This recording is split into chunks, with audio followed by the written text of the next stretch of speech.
নামাজ ভারতে পড়তে পারবেন, পৃথিবীর এমন কোন মাটি নেই যে মাটিতে আপনি নামাজটা পড়তে পারবেন না। যখন বলবেন নামাজ শুধু পড়বো না, নামাজ কায়েম করবো, তখন মোকাবেলা আছে না নাই? আসতে বলবেন না, আছে না নাই? আমার নবীও যখন মক্কার মাটিতে যখন শুধু নামাজ পড়ার জন্য বললেন, কেউ কিছু বলে নাই। যখন শুধু বলেছেন এই জমিনটা যার, আইনটা চলবে তার, এই জমিনে কোনো বিধান চলবে না কার বিধান ছাড়া, সেই সময় নবীর বিরুদ্ধে লেগে গেল। যে লোকটাকে আল্লাহ আমিন বলতো, আস-সাদিক বলতো, সেই লোকটাকে ঘাড় ধাক্কা দিয়ে মক্কা থেকে বের করে দেয় কেন? মূল কারণ কিন্তু একটাই, এই পৃথিবীতে কোনো আইন মানা যাবে না, কোন আইন কানুনকে বিশ্বাস করা যাবে না, কেবলমাত্র শুধুমাত্র বিশ্বাস করতে হবে কার বিধান? আসতে বলবেন না, কার বিধান? সেই বিধানটার নাম কি? বিধানটার নাম কি? এত সুন্দর ফুল সব দিয়েছেন, কি ফুল? কি তাজা না মরা? মরা ফুল, প্লাস্টিক। আমরাই তো প্লাস্টিক এখন, আমরা মানুষও তো হয়ে গেছে কৃত্রিম, এই জন্য সব জিনিস হয়ে গেছে কি কৃত্রিম। ফুল দিয়েছেন কে? কে ফুল দিয়েছেন? হাজারো ফুল, হাজারো ঘ্রাণ, কার দাও অবদান? আল্লাহর দাও অবদান। হাজারো ফুল, হাজারো ঘ্রাণ, কার দাও অবদান? কি সুন্দর ফুল! আর সেই ফুলের প্রতি, সেই ফুলটাকে নিয়ে হারাম কাজ ইউজ করা হয়। সেই ফুলগুলো নিয়ে যায় কবরে থুয়ে আসে, কে তুমি থাকো শান্তিতে। আমি কোরিয়ায় গিয়েছিলাম, সাউথ কোরিয়াতে। তো ওই জায়গায় বৌদ্ধ বেশি। তো বাবার মৃত্যুবার্ষিকী, মার মৃত্যুবার্ষিকী, তো ওরা ওদের সমাধিতে যায়, বাপ মার সমাধিতে যায়। যে করে কি, মেলাগুলো বোতল নিয়ে যায়, মদের বোতল নিয়ে যায়, বলে বাবা এই মদগুলো খাও, সুখে থাকো। কি কথা কি বুঝতেছেন আপনি? আর এতগুলো ফুলের তোড়া নিয়ে যায়, বলে বাবা গলায় ফুলটা পরে নিও। সম্মানিত, ওরা না হয় করলো, ভালো কথা, কিন্তু মুসলমানদের পরিচয় বহন করেও এমন শিরকের কাজ আছে না নাই? আসতে বলবেন না, আছে না নাই? আছে। কথা আজকে বলবো ইনশাআল্লাহ, বলি ইনশাআল্লাহ। সবাই কি কথা শুনতে রাজি আছি? কারো কোনো অসুবিধা? কারো কোনো কষ্ট? ঠান্ডা? ঠান্ডা নেই, ঠান্ডাও নেই। এইরকম মিশা কথা বলে না তো। ঠান্ডা আছে না নাই? ঠান্ডা থাকবেই তো। ঠান্ডা থাকলে, ঠান্ডা কিন্তু মজা আলোচনা শুনি। গরমে থাকা যায় না, ঠান্ডায় থাকা যায়। আলহামদুলিল্লাহ বলে আছি আমরা, আছি না? থাকবো না? জোরে বলি ইনশাআল্লাহ। খুব সুন্দর, আপনারা এত রাত ধরে বসে আছেন। আমার আগের যিনি মেহমান, অনেক বড় মাপের তিনি আলেম, অনেক বড় মাপের আলেম। কত ছাত্র যে তিনি বের করেছেন, কত আলেম যে তার হাত দিয়ে বের হয়েছে। জাইয়দ মাহির তিনি আলেম, অনেক কথা তার মুখ থেকে শুনেছেন আপনারা। আমি জানি না তিনি কোন সূরা থেকে কথা বলেছেন। হ্যাঁ, সূরা হাশর থেকে। আমি ধরেছি সূরা মাইদা, সূরা মাইদা। সূরা মাইদার আমি 55 এবং 56 দুটো আয়াত আমি তেলাওয়াত করেছি, যাতে আল্লাহ রাব্বুল আলামিন পরিচয় দিয়েছেন প্রথম আয়াতে, তোমার জীবনে বন্ধু কারা কারা হবে? আমার বন্ধু হবে 3 জন। আমার বন্ধু হবে কয়জন? আমি কি একটা বলেছি? না। এবং কোন দলটা আল্লাহর দল, এটা বলা আছে দ্বিতীয় আয়াতে। কোন দলটা? আল্লাহর দল। এই পৃথিবীতে দল একটা না বহু? একটা না অনেক? আমার দেশে কয়টা বলেন? একটা না অনেক? আমাদের আল্লাহ কয়জন? রাসূল কয়জন? কোরআন কয়টা? দল কয়টা?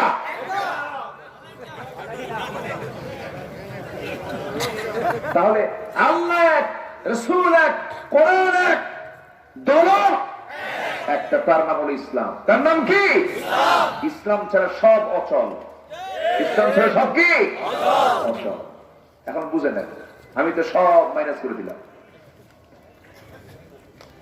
সম্মানিত ভাইয়েরা, নামাজ পড়ে পড়ে কপাল কালো বানায় ফেলছে। উনি জাতীয়তাবাদী চেতনায় বিশ্বাসী। নামাজ পড়ে পড়ে কপাল কালো বানায় ফেলেছে, উনি সেকুলারে বিশ্বাসী। নামাজ পড়ে পড়ে কপাল বানায় ফেলেছে, উনি সোশিয়ালিজমে বিশ্বাসী, ক্যাপিটালিজমে বিশ্বাসী। ওই নামাজ হচ্ছে আপনার আল্লাহর সঙ্গে প্রতারণা করা। মুসলমান আইন মানবে ইসলাম দিয়ে, ইসলাম ছাড়া তার অন্য কোন দল হতে পারে না। আমার কথা কি বোঝা গেল? আমি আসতেছি আয়াতের দিকে, আস্তে আস্তে আসতেছি, একটু ভূমিকা নিচ্ছি। এখন আসবো লাইনে। আমার দাওয়াত দেন আর না দেন, আমারে কি করবেন কইরেন, কোন সমস্যা নাই, কিন্তু হক কথা আমাকে বলতেই হবে, ঠিক কিনা? হবে কি, মেরে তো ফেলবেন। এই তো মরে যাওয়ার চাইতে আমাকে যদি কেউ মেরে ফেলে এটা আমার জন্য প্লাস, ঠিক কিনা? কারণ পৃথিবী থেকে বিদায় হতে হলে আমাকে আপনাকে তামান্না নিয়ে বিদায় হতে হবে, সেটা হলো শাহাদাতের তামান্না। কিসের তামান্না? হযরত ওমর ফারুক সবসময় দোয়া করতেন, আল্লাহুম্মা রযুকনি শাহাদাতান ফি সাবিলিক ওয়াজআল মাউতি ফি বালাদি রাসূলিক। হে রাসূল, হে আল্লাহ, আমাকে তুমি শহীদের মর্যাদা দিও, শহীদের মৃত্যু দিও, আর নবীর শহরে আমার মৃত্যু দিও। সেই সময় যুদ্ধ আর হওয়ার সম্ভাবনা ছিল না, এবং তার এই শহীদ শাহাদাতের কোন পরিবেশই ছিল না, কিন্তু আল্লাহ পাক সেই মুহূর্তেও আল্লাহ পাক তার সেই নিয়তটা কবুল করে নিয়েছেন। সেই মদিনা শহরেই এক জালিম কর্তৃক তিনি আহত হয়ে, রক্তাক্ত হয়ে মদিনার মাটিতে তিনি শাহাদাত বরণ করেছেন। সম্মানিত ভাইয়েরা, সম্মানিত বন্ধুগণ, তামান্না লাগবো, কবুল করবেন কে? আস্তে করে বলবেন না, কবুল করবেন কে? আল্লাহ। এই পৃথিবীতে বান্দার বন্ধু মূলত তিনজন হবে। এর মধ্যে এক নম্বর বন্ধু হবে আমার প্রাণ কার হাতে? আস্তে বলবেন না, কার হাতে? আমাকে সুন্দর টানা টানা চোখ কে দিয়েছেন? সুন্দর প্রশস্ত কপাল কে দিয়েছেন? সুন্দর লম্বা নাক কে দিয়েছেন? ভ্রু কে দিয়েছেন? কান কে দিয়েছেন? দুটি ঠোঁট কে দিয়েছেন? দুটি হাত কে দিয়েছেন? দুটি পা কে দিয়েছেন? শুধু কি দিয়েছেন না তাকে সুন্দর করেছেন? সুন্দর করেছেন। এবং সেটা কি অচল করেছেন না সচল রেখেছেন? চোখ জমিনে চলতে ধুলাবালি আছে না নাই? আল্লাহ রাব্বুল আলামিন তিনি আমার কেন বন্ধু হবেন না? এই যে আমরা মানুষগুলো বসে আছি, সব আছে, কিন্তু চোখটা নাই। সুবিধা না অসুবিধা? সব আল্লাহ পাক দিয়েছেন, কিন্তু চোখটা দিলেন না। দারুণ অসুবিধা। যার চোখ নাই সে তো বোঝে। এই চোখ আল্লাহ রাব্বুল আলামিন দিয়েছেন। এই চোখের যে পানি আল্লাহ রাব্বুল আলামিন দিয়েছেন, সেই পানি কি টিউবওয়েলের পানি নাকি?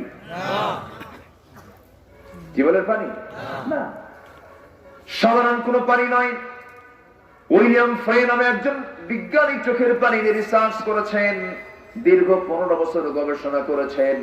এই চোখের ভিতরে আল্লাহ রাব্বুল আলামিন যে পানিটা দিয়েছেন, এর মধ্যে কিছু পানি আছে, কিছু কিছু শ্লেষ্মা আছে, এরপরে তেল আছে, ইলেকট্রোলাইট আছে।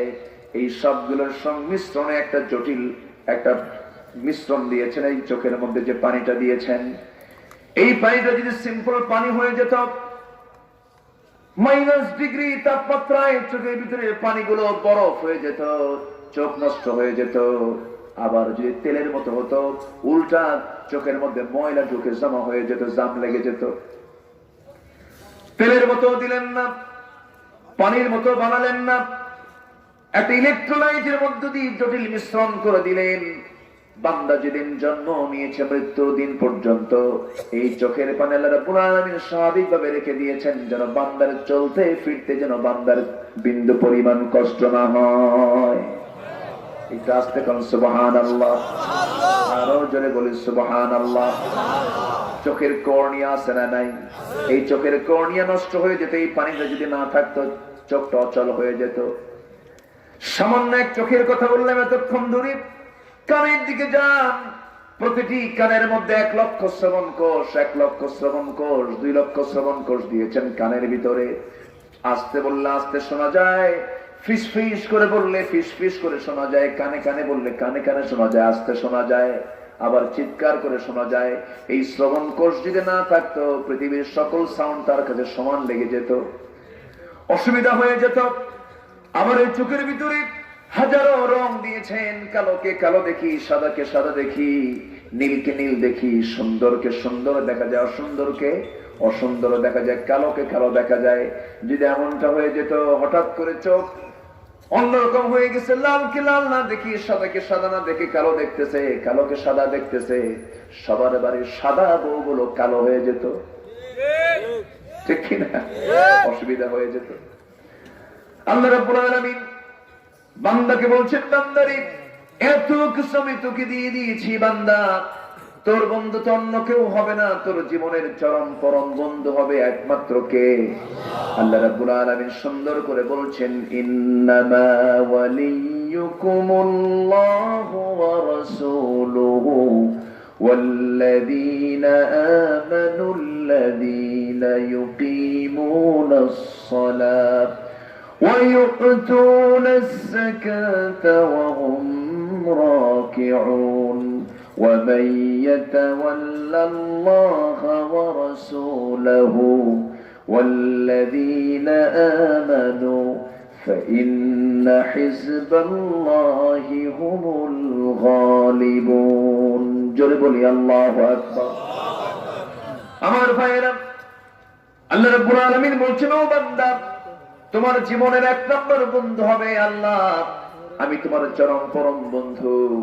আমার দুঃখ, আমার আনন্দ, সবকিছুর পেছনে সবচেয়ে কাছে কে? আসতে বলবেন না কে? আল্লাহ কাছে। সে আল্লাহকে ভুলে যাওয়া যাবে না, সে আল্লাহকে দূরে রাখা যাবে না, সে আল্লাহর আইনকে কখনো অন্যায় ইনকার করা যাবে না, অপছন্দ করা যাবে না। আল্লাহর ভালোবাসা সবার আগে থাকতে হবে। ওয়াল্লাযীনা আমানু আশাদ্দু হুব্বান লিল্লাহ। ঈমানদার যারা, তারা সবচেয়ে বেশি কাকে মহব্বত করে? আসতে বলবেন না, কাকে মহব্বত করে? আল্লাহকে মহব্বত করে। আমার ভাইরা, আমার বন্ধুগণ, আল্লাহকে মহব্বত করতে হবে সবচেয়ে বেশি। আল্লাহকে যদি মহব্বত করতে চাই, আল্লাহকে মহব্বত করা মানে হলো আল্লাহর সমস্ত আইন কানুনকে মেনে নেওয়া, আল্লাহর বিধিবিধানকে মেনে নেওয়া। আল্লাহ জামাকে আপনাকে যে সবচেয়ে গুরুত্বপূর্ণ একটা ইবাদত করতে বলেছেন এবং সেই ইবাদত অনুযায়ী সমাজটা পরিচালনা করতে বলেছেন, সেটা হলো আল্লাহ জামাকে নামাজটা দিয়েছেন, সেই নামাজটা পড়বো আমি কার জন্য? আসতে বলবেন না, কার জন্য? যারা পারেন ঠোঁট মিলিয়ে মিলিয়ে বলুন, ইন্না সালাতি ওয়া নুসুকি ওয়া মাহইয়ায়া ওয়া মামাতি লিল্লাহি রাব্বিল আলামিন। আমার সালাত, আমার কুরবানি, আমার জীবন, আমার মরণ সব কার জন্য? আসতে বলবেন না, কার জন্য? আল্লাহর জন্য। সব তো আল্লাহর জন্যই হতে হবে। নামাজটা পড়তে হবে। আল্লাহ কি ভালোবাসার বাহ্যিক একটা সিমটম হলো আজান যখন হয়ে যাবে, সেই বান্দা ছুটোছুটি করবে, অস্থির হয়ে যাবে, আমি কখন নামাজে দাঁড়াবো, আমি আল্লাহর সামনে প্রেম করতে কখন দাঁড়িয়ে যাব, নামাজে দাঁড়িয়ে যাব। আমার ভাইরা, রাজুলুন কলবুহু মুআল্লাকুম বিল মাসাজিদ। আল্লাহ রাব্বুল আলামিন ওই বান্দাকে কিয়ামতের দিন আরশের ছায়ার নিচে স্থান দিবেন। যে বান্দার দিলটা সর্বক্ষণ লটকানো থাকে মসজিদের সাথে, ওই বান্দাকে আল্লাহ আরশের ছায়ার নিচে স্থানটা দিয়ে দিবেন। আমার বন্ধুগণ, এই জন্য আমরা দিল লটকা রাখবো মসজিদের সাথে, কারণ আমি সবচেয়ে মোহাব্বত করে, সবচেয়ে বেশি ভালোবাসি আমি কাকে? আল্লাহকে। সবচেয়ে আগে টাইম দেব কাকে? আল্লাহকে। আল্লাহ বলছেন, বান্দা আমি তোমাকে টাইম দিয়েছি 24 ঘন্টা, আর তুমি আমাকে 5টা ডাকে সাড়া দেবে, নামাজে দাঁড়িয়ে যাবে। আর নামাজটা যদি আদায় করে নিয়ে পৃথিবীর কাজে যদি ছড়িয়ে পড়ো, সেই সময় সমস্ত কাজগুলো তোমার ইবাদত বলে গণ্য হয়ে যাবে। আগে কিন্তু কাজ নয়, কাজকে বলে দিতে হবে কাজ থেমে যাক, আগে আল্লাহর কাজটা করবো, আগে নামাজ, এরপরে কাজ। আল্লাহ রাব্বুল আলামিন সুন্দর করে জানিয়ে দিচ্ছেন, ওই বান্দারা শোনো, ইযা নুদিয়া লিস-সালাতি মিন ইয়াউমিল জুমআহ ফাসআউ ইলা যিকরিল্লাহ ওয়া যারুল বাই'a যালিকুম খায়রুল লাকুম ইন কুনতুম তা'লামুন। যখন তোমাদেরকে নামাজের জন্য ডাকা হয়, সেই সময় তোমরা সমস্ত বিজনেস বন্ধ করে দাও, সমস্ত কারবার গুলো বন্ধ করে দাও, আল্লাহর জিকিরে মসজিদের দিকে রওনা দিয়ে দাও, রহমত পেয়ে যাবে। কার কথা? আসতে বলবেন না, কার কথা? নামাজ আগে না কাজ আগে? কিন্তু আজকে আমার দেশে যে আইন বিধান গুলো আছে, নামাজ আগে না কাজ আগে? বলেন কি আগে? কাজটা আগে। আমার ভাইয়েরা, এই নামাজটা যদি আজকে প্রত্যেকটি জায়গায় যদি বাস্তবায়ন হয়ে যেত, নামাজের পরিবেশ যদি চলে আসতো, আজকে সমাজে এরকম অপ্রীতিকর ঘটনাগুলো আমাদের কানে আসতো না। খুনের পরিমাণ কমছে না বাড়ছে? আজকে খুনের পরিমাণ কমছে না বাড়ছে? নেশার পরিমাণ কমেছে না বেড়েছে?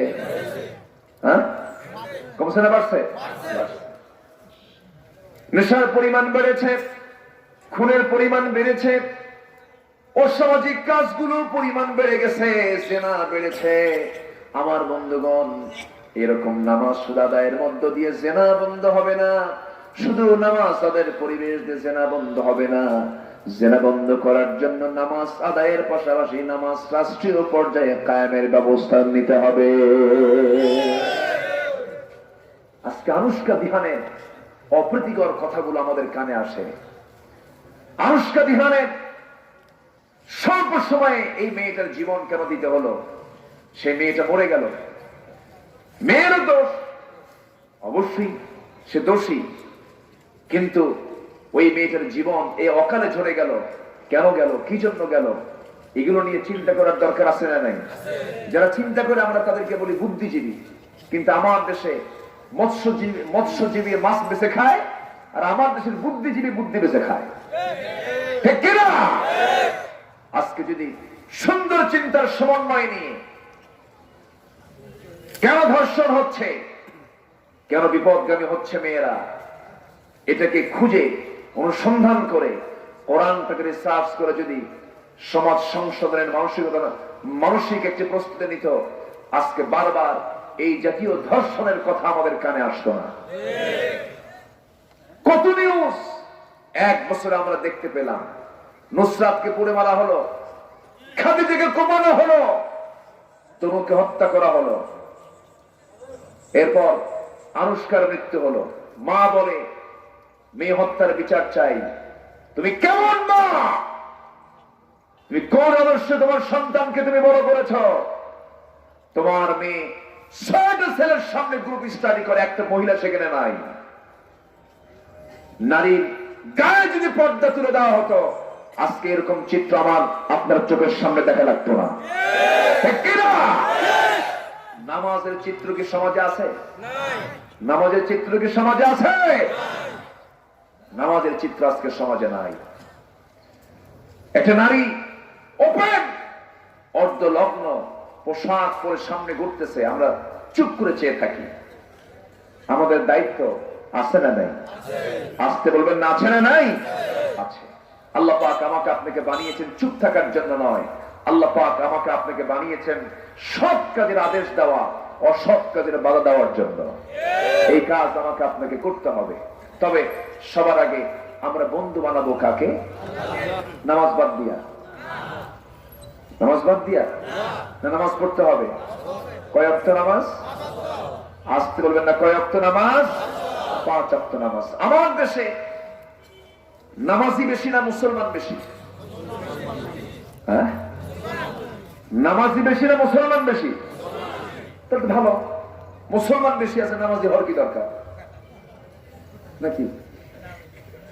এখন বলেন, আমার দেশে মুসলমান দরকার না নামাজি দরকার? বলেন, নামাজি দরকার। কি মুসলমান নামাজ পড়ে না? ওই মুসলমান দরকার নাই। ঠিক কিনা? নামাজি দরকার না মুসলমান দরকার? নামাজি দরকার। নামাজ নাই, অথচ মুসলমান হয়ে বসে আছে। সম্মানিত বন্ধুগণ, বাবা সন্তানকে পড়াশোনা না করার জন্য শাসন করে। কয়জন পিতা আছে তার সন্তানকে নামাজের জন্য শাসন করে? কয়জন পিতা আছে? নাই। নাই বললেই চলে। বলবে কেমনে, শাসন করবে কেমনে? নিজেই তো নামাজ পড়ে না। কয়জন পিতা আছে সন্তানকে নেশার ব্যাপারে সতর্ক করে, করবে কেমনে? নিজেই তো বিড়ি টানে, ঠিক কিনা? আমাকে অনেকে বলে, হুজুর এটা পিতা মাতার ওয়াজ করেন। বললাম পিতা মাতার ওয়াজ করে করবো কি? পিতা মাতা তো ঠিক নাই। তুমি কেমন পিতা মাতা? সন্তান তোমার কথা শোনে না, কথা আছে না নাই? সন্তান তোমাকে লালন পালন করে না, অথচ সন্তানটা মাস্টার্স পাস করেছে, সন্তান বড় ডাক্তার হয়েছে, ইঞ্জিনিয়ার হয়েছে, জজ হয়েছে, ব্যারিস্টার হয়েছে, বৃদ্ধ পিতামাতাকে বৃদ্ধাশ্রমে রেখে আসে, আছে না নাই? আমি নিজের চোখে দেখেছি, সচক্ষে দেখে আমি কথা বলছি। গাজীপুরে আমি একদিন এক বৃদ্ধাশ্রমে ঢুকলাম, ঢুকে এক বুড়ো চাচাকে দেখলাম, খোঁচা খোঁচা মুখে দাড়ি, চোখে কম দেখে চামড়া গুলো ভাঁজ হয়ে গেছে। বললাম, চাচা এই বুড়া খেলে আপনি এই জায়গায় কেন? বাবা আমি তো এই জায়গায় আসতে চাইনি, কিন্তু আসতে বাধ্য হয়েছে, আমাকে খাওয়াবে কে? বুড়া হয়ে গেছি। ছেলেরা কোথায়? আমার ছেলে তিনটাই অনেক শিক্ষিত। তারা কি শিক্ষিত? তারা বলতেছে সব এডুকেটেড, কেউ ডাক্তার, কেউ ইঞ্জিনিয়ার, কেউ গভর্নমেন্ট সার্ভিস হোল্ডার, অনেক বড় বড় পদে তারা চাকরি করছে, বড় পোস্টে তারা আছে। আপনাকে দেখে না? বাবা আমাকে দেখার তারা সময় পায় না। আমি দুটো চিন্তা করলাম। একটা চিন্তা হলো, অবশ্যই সন্তানকে দ্বীনের শিক্ষা, কোরআনের শিক্ষা শিখায় নাই। আসতে বলবেন না, জোরে বলেন ঠিক কিনা? আরেক দিকে হলো মানবতা বলতে যে একটা বিষয় আছে, এই মানবতা আজকে সমাজ থেকে সব উঠে যাওয়ার পথে। মানুষের হৃদয়টা খুব কঠিন হয়ে গেছে, মানুষ তরুণ পাষাণ হয়ে গেছে, কঠিন হয়ে গেছে। কাসওয়াতুল লিল কলবি। কেন হৃদয় শক্ত হলো? কেন? যখন মানুষের কথার ভিতরে আল্লাহর কথার চাইতে দুনিয়ার কথা বেশি চলে আসে, তখন কাসওয়াতুল লিল কলব, তখন অন্তরটা কঠিন হয়ে যায়, ঠিক কি না? সম্মানিত ভাইয়েরা, সম্মানিত বন্ধুগণ, আজকে দেখেন না বিনয়ী ভাবটা নাই। জাতীয় ব্যক্তিদের মুখ থেকে উচ্ছৃঙ্খল শব্দ মুখ থেকে বের হয়। আমরা কি করলাম ভাই? আমরা কি এমন করেছি? আলেম ওলামা এই দেশে ৭১ দেশ স্বাধীন হয়েছে, আজকে 2021 সাল, স্বাধীনতার 50 বছর পার হলো। ক্ষমতার চেয়ারে আলেমরা কি একবার বসেছে? বসে নাই। আমাদেরকে রাগে গুসায় ফেটে পড়ে বলা হচ্ছে ঘাড় মটকায় দেব, ঠিক কিনা? আবার আরেকজন বলে হাত ভেঙে দাও। কোন হাত ভাঙতে আসো? যে হাতে কোরআন আছে, যে হাত দিয়ে কোরআন পড়ানো হয়, সে হাত তুমি ভাঙতে আসবা? তুমি তো বেয়াদব, ঠিক কিনা? তুমি তো বেয়াদব। সম্মানিত ভাইয়েরা, কেউ কয় ঘাড় মটকায় দেব, কেউ কয় কি হাত ভেঙে দেব, আবার কেউ কয় খেলা হবে। খেলবো কেন? তুই তো মূর্খ, মূর্খের সঙ্গে কিসের খেলা, ঠিক কিনা? মূর্খের সঙ্গে কোনো খেলা নেই। ওয়াইদা খাতাবাহুমুল জাহিলুনা ক্বালু সালামা। মূর্খদের সঙ্গে কোনো কথাই বলা যাবে না সালাম ছাড়া। কষ্ট হচ্ছে আপনাদের? আলোচনা চালিয়ে যাও, জোরে বলি ইনশাআল্লাহ। মূর্খ আর জ্ঞানী কখনো এক হয় না, মূর্খ আর জ্ঞানী কখনো এক হয় না। আল্লাহ মূর্খ হতে বলেছেন না জ্ঞানী হতে বলেছেন? মূর্খ হতে না জ্ঞানী হতে? জ্ঞানী হতে বলেছেন। আমাকে জ্ঞানবান হতে হবে। একটা উদাহরণ আমি প্রায় দিই। এক মূর্খ আর জ্ঞানী দুজন পাশাপাশি বসে আছে। তো মূর্খ লোকটা জ্ঞানীর সাথে বসা, জ্ঞানী লোকটা মূর্খের সাথে বসা, দুজনের বাহাস শুরু হয়ে গেছে। ইশারায় বাহাস, ইঙ্গিতে বাহাস।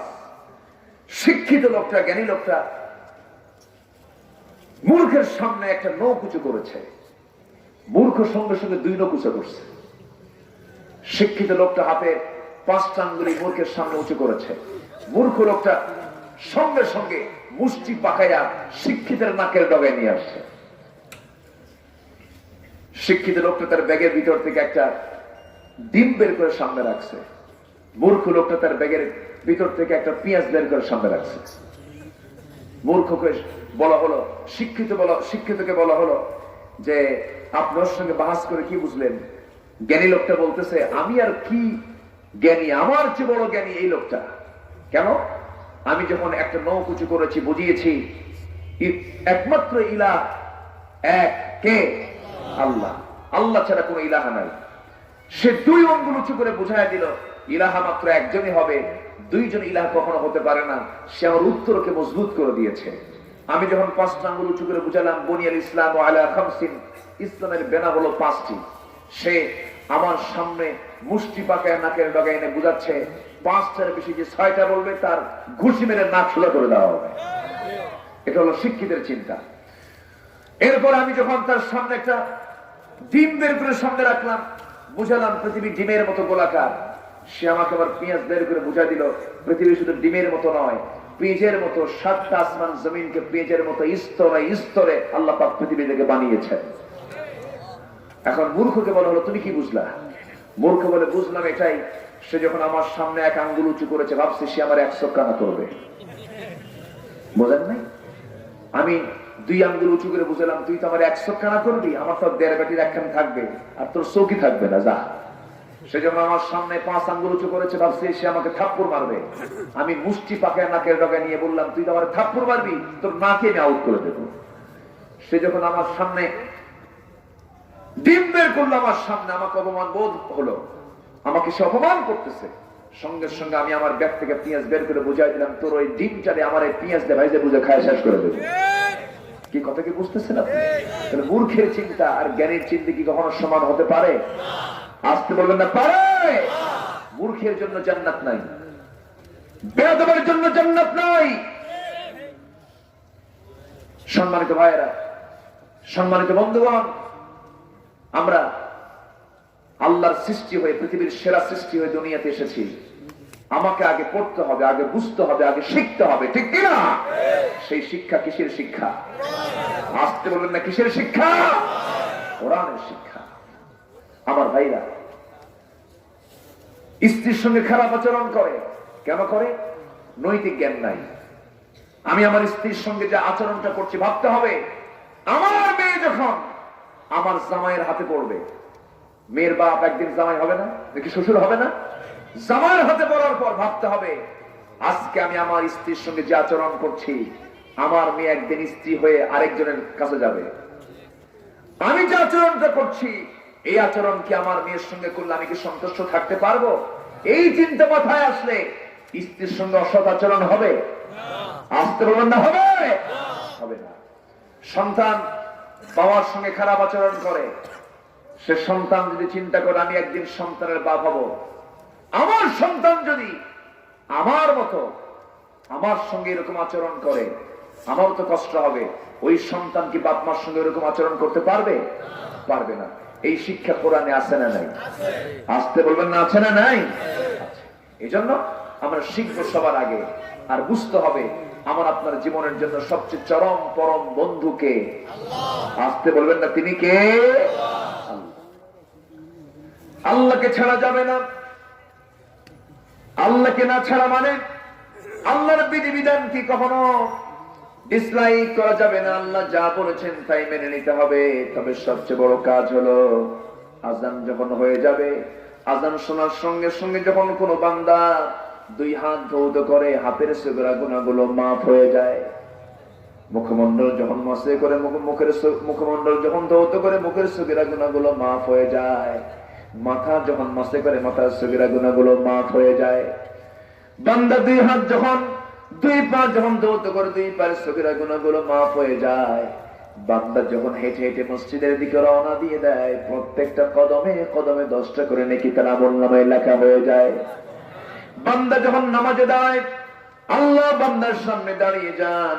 বান্দা যখন সূরা ফাতিহা তেলাওয়াত করা শুরু করে দেয়, সবাই বলুন আলহামদুলিল্লাহি রাব্বিল আলামিন আর রহমানির রহিম মালিকি ইয়াউমিদ্দিন ইয়্যাকা না'বুদু ওয়া ইয়্যাকা নাস্তাঈন ইহদিনাস সিরাতাল মুস্তাকিম সিরাতাল লাযীনা আন'আমতা আলাইহিম গায়রিল মাগদুবি আলাইহিম ওয়ালাদ-দাল্লিন। এই সূরা মানে কার সঙ্গে কথা বলা? আসতে বলবেন না, কার সঙ্গে? একটা করে আয়াত শেষ হয়ে যায়, আল্লাহ তারা জবাব দিয়ে দেন। দুটি আয়াত শেষ হয়ে যায়, দুটি দ্বিতীয় আয়াতের জবাব দিয়ে দেন। আলহামদুলিল্লাহি রাব্বিল আলামিন, হামিদানি আবাদি, আর রহমানির রহিম, মজ্জাদানি আবাদি, মালিক ইয়াউমিদ্দিন, আথনা আলাইয়া আবাদি, ইয়াকা না'বুদু ওয়া ইয়াকা নাস্তাঈন। যখন বান্দা বলে, আল্লাহ বলেন হাদা বাইনি ওয়া বাইনা আবাদি, বান্দা তুমি আমার কাছে কি চাও প্রাণ খুলে চেয়ে নাও। ওয়ালাদ-দাল্লিন পর্যন্ত যখন বান্দা বলে, আল্লাহ বলেন বান্দারে নামাজের ভিতরে এতক্ষণ ধরে তুই আমার কাছে যা যা চাইলি সমস্ত চাওয়াগুলোকে আমি কবুল করে নিলাম। বান্দা যখন রুকুতে চলে যায় তখন আল্লাহ অস্থির হয়ে যান। বান্দা যখন সেজদায় পড়ে কান্দে, সেজদা যখন দিয়ে দেয়, আল্লাহ বলছেন বান্দারে তুই যে আমার বন্ধু, তার সবচেয়ে বড় পরিচয় তুই দিয়ে দিলি, যা তোর তামাম জিন্দেগীর সমস্ত গুনাহগুলো আমি আল্লাহ মাফ করে দিলাম। একটু আস্তে কোন সুবহানাল্লাহ, জোরে বলুন সুবহানাল্লাহ। আমার ভাইয়েরা, সেই নামাজ আমাকে আপনাকে পড়তে হবে। নামাজটাকে ছেড়ে দেওয়া যাবে না। নিজে নামাজ পড়বো, পরিবারকে নামাজ পড়াবো, পরিবারের প্রত্যেকটা সদস্যদের নামাজের খবরটা রাখবো। এবং সেই নামাজ শুধু আদায় করলেই হবে না, নামাজ সমাজে চালু করার দরকার আছে না নাই? আসতে বলবেন না, আছে না নাই? সেই চালু করার জন্য একা করা দরকার না, সবাই মিলে করা দরকার। এর জন্য একটি দলের দরকার আছে না নাই? আসতে আছে না নাই বলেন? আছে। আল্লাহ রাব্বুল আলামিন বলেন ওয়ালতাকুম মিনকুম উম্মাতুন ইয়াদউনা ইলাল খায়রি ওয়া ইয়া'মুরুনা বিল মা'রুফ ওয়া ইয়ানহাউনা আনিল মুনকার। তোমাদের ভিতরে অবশ্যই একটা টিম থাকা দরকার, যারা কি করবে? সৎ কাজের আদেশ দেবে, অসৎ কাজের বাধা প্রদান করবে। এরপর আল্লাহ রাব্বুল আলামিন আরেক জায়গায় বলছেন কুনতুম খায়রা উম্মাতিন উখরিজাত লিন-নাসি তা'মুরুনা বিল মা'রুফি ওয়া তানহাউনা আনিল মুনকার। জোরে বলি আল্লাহু আকবার। আলহামদুলিল্লাহ। আমাদের মনে হয় মাননীয় এমপি মহোদয় এসেছেন না? আমি তাকে সরাসরি দেখিনি, তবে আসার পথে ওনার নামটা আমি অনেকবার দেখেছি। কক্সবাজার আসার পথেই তো নামটা আমি দিক সেদিক দেখা যায় বিভিন্ন পোস্টারে, এবং আমাদের মাহফিলের পোস্টারও পাই। আজকে আমরা মেহমানকে পেয়েছি, বলি আলহামদুলিল্লাহ। ম্যাক্সিমাম মাহফিলে মেহমানরা আসতে পারেন না, বিভিন্ন কাজের জন্য আসতে পারেন না, তবে আজকে এই মাহফিলটা সার্থক যে কক্সবাজার এই সদর এবং রামুর মাননীয় সংসদ সদস্য আজকের মাহফিলে তিনি উপস্থিত হয়ে মাহফিলটা পরিপূর্ণ করেছেন। বলি আলহামদুলিল্লাহ, জোরে বলি আলহামদুলিল্লাহ। সম্মানিত ভাইয়েরা, অনেক রাত হয়েছে, আমি সময়টা বেশি নেব না, আর কিছু সময়ের মধ্যে শেষ করে দেব। এবং আমাদের মাননীয় এমপি মহোদয় তিনি কিছু কথাও বলবেন শেষের দিকে, মনোযোগের আগ দিয়ে। একটু আমি ভাঙ্গাচোরা কিছু সময় বাড়িয়ে নিয়ে কিছু কথা আমি বলতে চাচ্ছি। আমাদের বন্ধু হবে তিনজন। কয়জন বলেন তো? কয়জন বন্ধু? নাম্বার ওয়ান কে? আসতে বল, নাম্বার ওয়ান কে? আমি ছিলাম কার কাছে? এসেছি দুনিয়ায়। দুনিয়াটা কার? এই আকাশটার মালিক কে? পৃথিবীতে আকাশ কয়টা? আমরা কয় আকাশের নিচে আছি? এক আকাশের নিচে। এক আকাশের নিচে আমরা একটা পরিবার। গোটা পরিবারের মালিক কে? আল্লাহ। তিনি হচ্ছেন আমার প্রভু, তিনি হচ্ছেন আমার এক নম্বর বন্ধু। দুনিয়াতে আছি তারই দুনিয়ায়, প্রাণটা তারই হাতে। আবার যখন চলে যাব, সঙ্গে যখন আমার মৃত্যুর সময় হয়ে যাবে, সঙ্গে আমার কে? আসতে বললেন না কে? অনেকে মনে হয় শুক্র আছে, মনে বউ নাকি? কেউ না। আলিয়া, নার্গিস, জুলেখা সব হেরে যাবে, কেউ থাকবে না। এক্ষুনি মরে যায়। যে স্ত্রী বলতেন এক রাত না গেলে আমার ঘুম হয় না, তুমি আসো তো। মরে যাওয়ার সঙ্গে সঙ্গে ভয়ে লাশটাও দেখবে না, অস্থির হয়ে পড়ে থাকবে। ইয়াং বউ ধুয়ে মরে গেলে তো 4 মাস পর বলবে মা বিয়েটা দিয়ে দাও। বিয়ে যখন হয়ে যাবে তখন বলবে, মা আগের স্বামীর চাইতে এই স্বামীটা আমার ভালো। এটাই বাস্তব, এটাই দুনিয়া। পৃথিবীর কেউ আমার আপন না, আমার আপন একমাত্র কেবলমাত্র তিনি কে? আল্লাহ। আজকে আমাকে স্লোগানে স্লোগানে মুখরিত করছে, আমাকে বাহবা দিচ্ছে, আজকে মরে যায়, কারো আমল নামা নিয়ে আমার কাজে আসবে না। আমার আমল নামা আমাকে নিয়ে যেতে হবে। আমার বন্ধুকে আল্লাহ আমাকে সব টেনে হেঁচড়ে কবরের দিকে নিয়ে যাবে। মরে যাব, মরার সঙ্গে সঙ্গে আমার নাম আব্দুল্লাহ আমিন থাকবে না, আমার নাম সরোয়ার কামাল সাইমন সরোয়ার কমল এমপি থাকবে না। আমি মরে যাব, মরার সঙ্গে সঙ্গে আমার নাম হবে লাশটা ঘর থেকে বের করো, লাশটাকে গোসল করাও, লাশটাকে জানাজা দিয়ে দাও, লাশটাকে খাট দিতে চাও, লাশটাকে নিয়ে কবরে শোয়ায় দাও। কবরে নিয়ে যাও, যাওয়া হবে সুন্দর চেহারা, সুন্দর সুরাত আল্লাহ দিয়েছিলেন, কত তেল সাবান লাগিয়েছি। মারা যাওয়ার সঙ্গে সঙ্গে আমাকে কবরে রাখার পর 3 দিন 4 দিনের মাথায় নখগুলো খসে পড়বে, 5 দিনের মাথায় চুলগুলো খসে পড়বে, 7-8 দিনে পেটের নারী বুড়িগুলো সব নাক মুখ কান দিয়ে বের হয়ে যাবে। 60 দিনের মাথায় গোটা বডিতে হাত ছাড়া আর কিছুই খুঁজে পাওয়া যাবে। আমার বন্ধুকে আসতে বলবেন, আমার বন্ধুকে। আমরা কি জন্য এক মায়া মরিচিকায় পড়ে আমরা আমাদের মনুষ্যত্বকে হারিয়ে ফেলেছি, নিজের পরিচয়কে আমরা হারিয়ে ফেলেছি, আমরা বন্ধুকে হারিয়ে ফেলেছি। আসল বন্ধু কেউ না।